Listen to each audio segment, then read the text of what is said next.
Alright, let's talk about something that's both bizarre and incredibly inspiring, the story of the Lord Howe Island stick insect, or as some affectionately call it, the walking sausage. Yeah, you heard that right.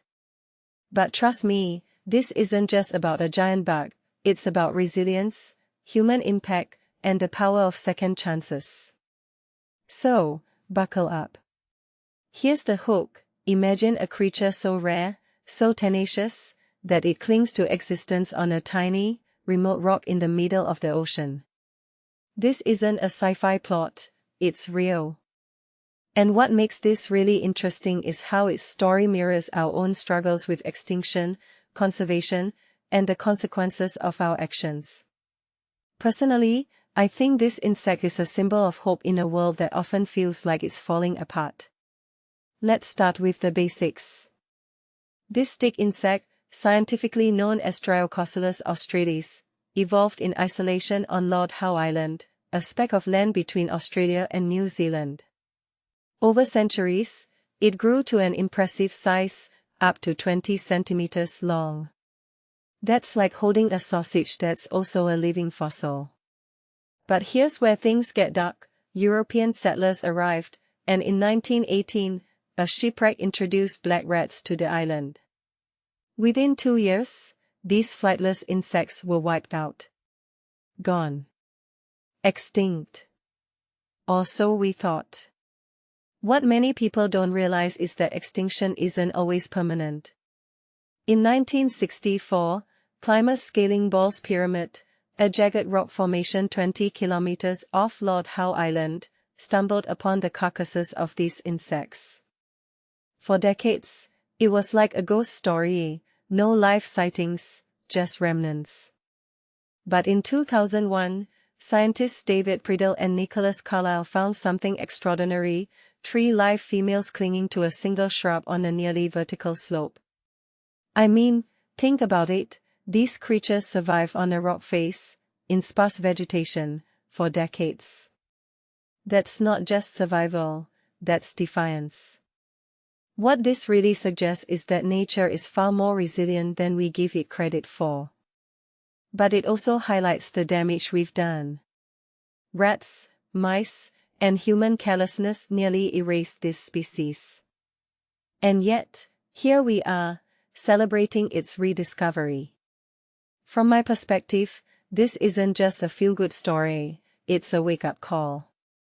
We're capable of destruction, but we're also capable of redemption. The breeding program that followed is nothing short of miraculous. A single pair was taken to Melbourne Zoo, and now thousands of these insects thrive in captivity. Plans are underway to reintroduce them to Lord Howe Island, now that the rats and mice have been eradicated. But here's the kicker: the eradication program itself is a wild story. After the 1918 rat invasion, authorities offered a bounty for dead rats, only to discover locals were breeding rats to cash in. Talk about unintended consequences. It's almost comical, but it underscores how complex conservation can be. One thing that immediately stands out is how this insect's story resonates with people. Maximilian Van Lancker, a Guardian reader, called it a sorely needed story of hope. And I get it. In a world grappling with climate change, political turmoil, and corporate greed, this insect's comeback feels like a tiny victory for the underdog. It's a reminder that it's never over until we give up. Personally, I've got a soft spot for this creature too. As a journalist, I covered its rediscovery back in 2001. The headline: "The walking sausage lives again." It was more than a story, it was a symbol of resilience. And now, as we celebrate it as a contender for Invertebrate of the Year, I can't help but reflect on how far we've come. But I also wonder, how many other species are out there, clinging to existence, waiting for their second chance? If you take a step back and think about it, this insect story isn't just about survival, it's about the delicate balance between destruction and restoration. We're the ones who nearly erased it, and we're the ones bringing it back. That duality is what makes this story so powerful. It raises a deeper question: what other walking sausages are we overlooking? What other species are on the brink, waiting for us to act? So, here's my closing thought: this giant stick insect isn't just a curiosity, it's a mirror. It reflects our capacity for harm, but also our potential for good. Its story isn't over, and neither is ours. What do you think?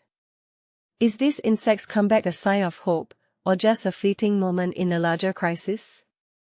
Let me know in the comments.